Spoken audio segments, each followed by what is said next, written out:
এদের অ্যাকশনে দিশেহারা শাসক দল তৃণমূলের নেতার নিশানায় এবার বিজেপি।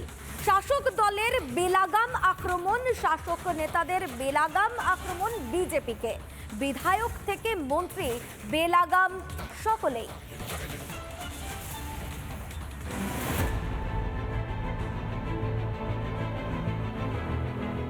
নজিরবিহীন নাটক, এদের অ্যাকশনে দিশেহারা Mamata. The nasty home minister, the naughty home minister who cannot protect the country, and he's taking away all my party documents. SIR এর মতো এক্ষেত্রেও শাসকের যত রাগ গিয়ে পড়ল বিজেপির ওপর। একের পর এক নেতা বেলাগাম, শুরু হয়ে যায় বেপরোয়া ধমক চমক। সারা রাজ্যের যে কটা বিজেপির পার্টি অফিস আছে সমস্ত পার্টি আমি ধূলিসাৎ করতে পারি।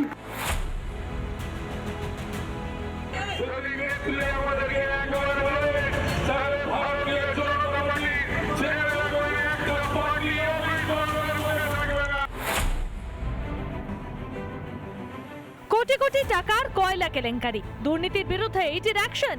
এজেন্সি ঠেকাতে ময়দানে মমতা, আর মমতার নির্দেশ দিতেই দিকে দিকে পথে নেমে পড়ে তৃণমূল।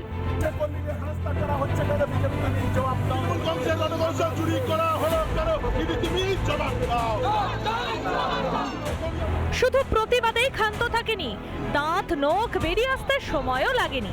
ক্যানিংয়ে যেমন সুর সপ্তমে ওঠে মমতার দলের বিধায়কের।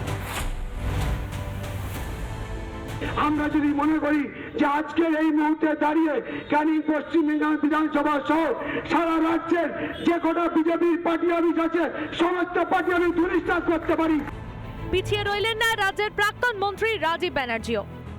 আপনারা গণ্ডি ছাড়ানোর চেষ্টা করবেন না, যেভাবে আপনারা করার চেষ্টা করছেন যদি এইভাবে চলতে থাকে আমাদের 5 মিনিটও লাগবে না এই বিজেপিকে কি করে ঠান্ডা করতে হয় আমরা জানি। আমি মমতা ব্যানার্জিকে বলতে চাই যে এত ভয় কিসের? এই ফাইলের মধ্যে কি আছে তা বাংলার মানুষ জানতে চাইছে। ভোটের আর বেশি দিন বাকি নেই। একে SIR এ কাঁপুনি ধরিয়েছে তৃণমূলের অন্দরে, তার উপর দুর্নীতির মৌচাকে যেন ঢিল মারার কাজটা করে দিয়েছে কেন্দ্রীয় এজেন্সি। শাসকের গায়ের জ্বালা যেন বেরিয়ে আসছে হুমকি ধমক চমকে। রিপাবলিক বাংলা। নানা ধরনের কন্টেন্ট দেখার জন্য লাইক করুন, শেয়ার করুন আমাদের ফেসবুক পেজ, সাবস্ক্রাইব করুন আমাদের ইউটিউব চ্যানেল। পাশাপাশি অন্যান্য ব্রেকিং নিউজের জন্য অবশ্যই চোখ রাখুন রিপাবলিক বাংলায়।